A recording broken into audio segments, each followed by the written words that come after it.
Michael Hastings. He wasn't your typical journalist, the kind who just rewrites press releases. No, Hastings was more like a journalistic hand grenade, always ready to explode. His main goal in life, it seemed, was to make powerful people very uncomfortable. He loved dragging ugly, hidden truths out into the bright, harsh light of day for everyone to see. His reporting wasn't just important because it won awards or got attention. It was important because it was like a Molotov cocktail thrown directly into the fancy, closed-off hallways of power.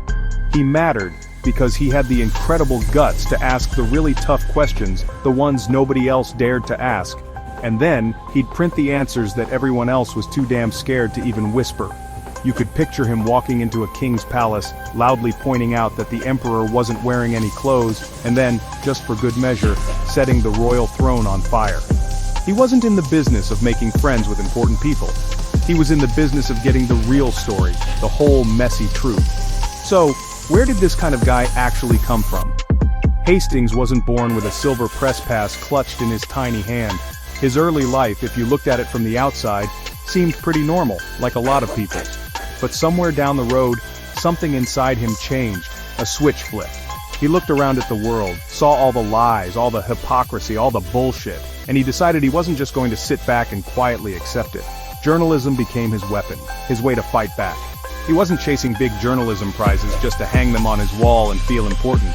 He was chasing the truth because it genuinely pissed him off whenever he saw it being hidden or twisted by people in charge. For Michael Hastings, this wasn't just a job or a career path, it was a deeply personal mission, a kind of holy crusade against all the liars and the powerful elites who thought they could get away with anything. Then came the Iraq War. What a complete disaster that was. A terrible war built on a mountain of government lies and deception. Hastings didn't hesitate. He dived right into the middle of that chaos. He wasn't the kind of reporter who got embedded with the military just to write glowing puff pieces about how brave and wonderful the generals were. No, he was right there on the ground, in the dirt and the dust, seeing the real grit of war, the constant death, the absolute and utter clusterfuck of the entire situation. He saw firsthand what war really did to people, to the soldiers fighting it, to the innocent civilians caught in the middle, and especially to the truth, which always seemed to be the first casualty. The risks he took were absolutely insane, with bombs going off all around and bullets whizzing past. But Hastings? He almost seemed to thrive in that kind of dangerous environment, or at least, he understood with crystal clarity that to tell the real, unvarnished story, you had to be right where the real story was happening, even if that place was a living hell on earth. This experience in Iraq forged him, it hardened him, and it turned him into the absolutely fearless reporter that the world would soon come to know. And then, he dropped the big one. The article that shook Washington to its core, The Runaway General. It was published in Rolling Stone magazine of all places, not exactly the New York Times. But this piece wasn't just another article, it was a goddamn nuke dropped on the Pentagon. Hastings somehow got incredible access to General Stanley McChrystal, who was the top US commander in Afghanistan at the time. McChrystal and his inner circle of aides got a little too comfortable around Hastings, a little too loose-lipped. They started talking trash, bad-mouthing the White House, Vice President Joe Biden, and pretty much everyone else in the Obama administration. Hastings, being the reporter he was, wrote it all down, every single damning word. The fallout from the article was immediate and explosive. McChrystal was finished, summoned back to Washington, D.C. like a naughty schoolboy, and very publicly forced to resign his command. In that moment, Hastings showed the world that one single reporter, if they had enough balls and determination, could actually take down a four-star general. It was a giant middle finger waved directly in the face of the entire military-industrial complex and the culture of impunity that surrounded it. Let's fast forward a few years to June 18, 2013. The city is Los Angeles. It's the very early hours of the morning, somewhere around 4:20 a.m., when most of the city is still dark and quiet. Michael Hastings is behind the wheel of his silver Mercedes C250 coupe. He's driving down Highland Avenue, a major street in the Hancock Park neighborhood. And by all accounts, this wasn't just a casual Sunday drive he was taking.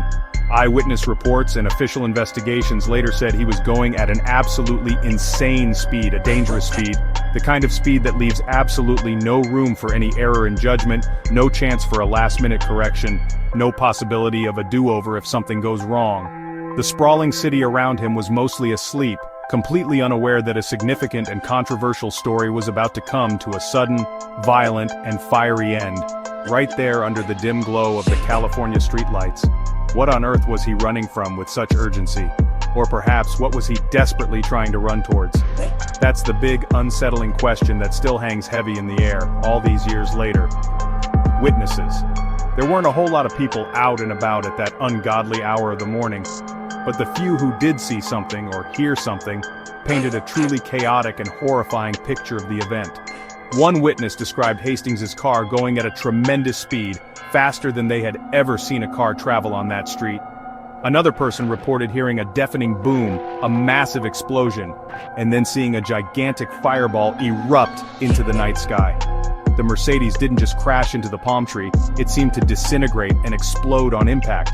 It hit that tree with such incredible, devastating force that the car's engine was reportedly thrown more than 100 feet away from the main wreckage. The car was immediately engulfed in flames, and the fire was so intense, so ferocious, that it took the responding firefighters a significant amount of time to finally douse the blaze. This clearly wasn't some minor fender bender, this was a cinematic, terrifying, and complete obliteration of a vehicle and its driver. The cops showed up, of course, as they always do when something this bad happens. The Los Angeles Police Department got to work, securing the scene. They looked carefully at the mangled, twisted wreckage of the Mercedes, at the deep scorch marks burned into the road surface, at the damaged palm tree. Their initial assessment of the situation: it was pretty straightforward, they announced to the public. The cause was high speed, the driver lost control of the vehicle. It was a tragic, unfortunate accident. They stated there was no immediate evidence of any foul play. Nothing suspicious to see here, folks. Just move along now. That was the official line from the authorities, presented as neat, tidy, and conclusive. For some people, that explanation was perfectly acceptable, the end of the story. But for many others, especially those who knew Hastings and his work, it was just the very beginning of a whole lot of disturbing questions and lingering doubts. Because with a guy like Michael Hastings, who made a career out of confronting powerful enemies, neat and tidy never quite seemed to fit the picture. Then, a little later, came the official report from the Los Angeles County Coroner's Office. This report added more official stamps and seals to the already established official story. The cause of death was listed as massive, blunt force trauma. This was entirely consistent, the report noted, with a high-speed solo vehicle crash of the kind that had occurred. The autopsy also found some substances in his system, to be sure.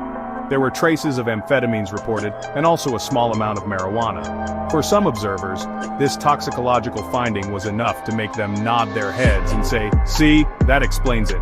Case closed."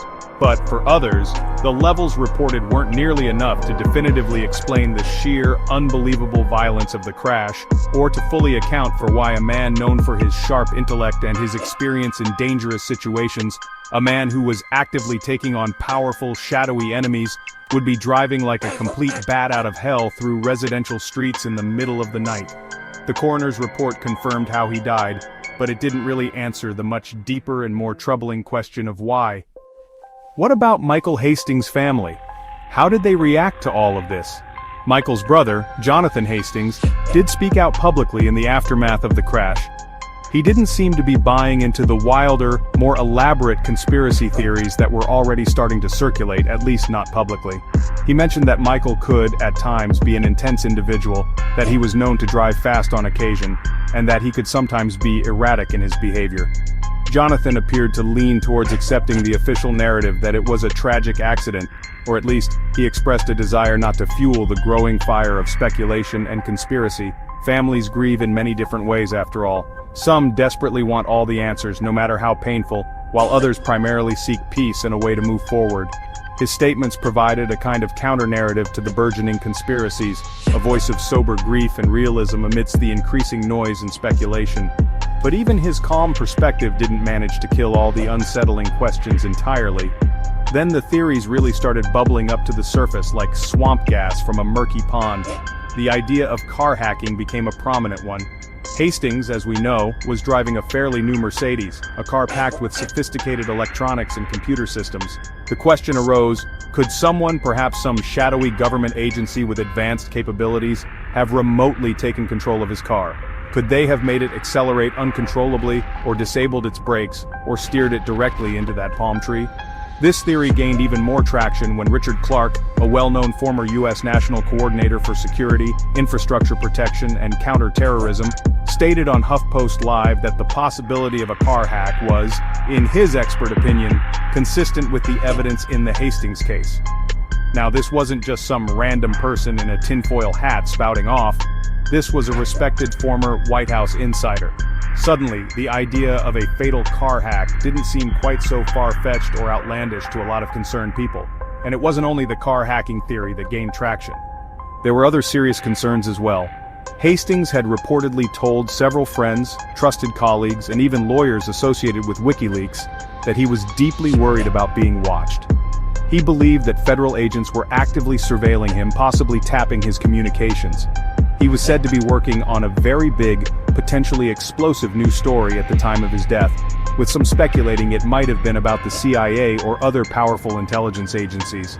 Just hours before his fatal crash, he had sent out a somewhat frantic email to his editors and some friends, stating that he was onto a big story and that he needed to go off the radar for a bit.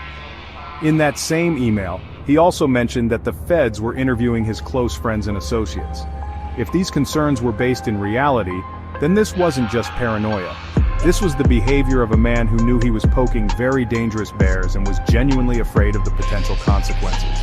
So, after all this time, what has actually been proven, and what remains just smoke, mirrors, and speculation?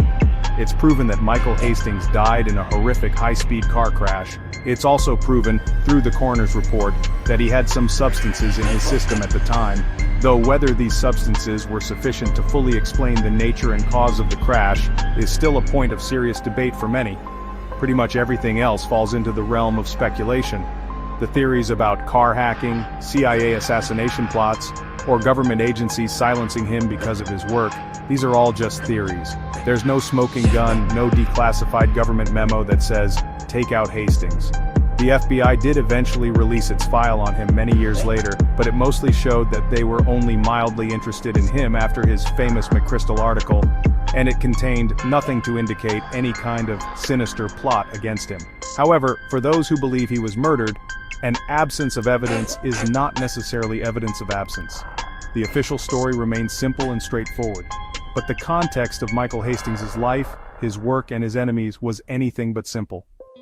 Michael Hastings didn't just write memorable stories, he fundamentally changed the game of journalism for many.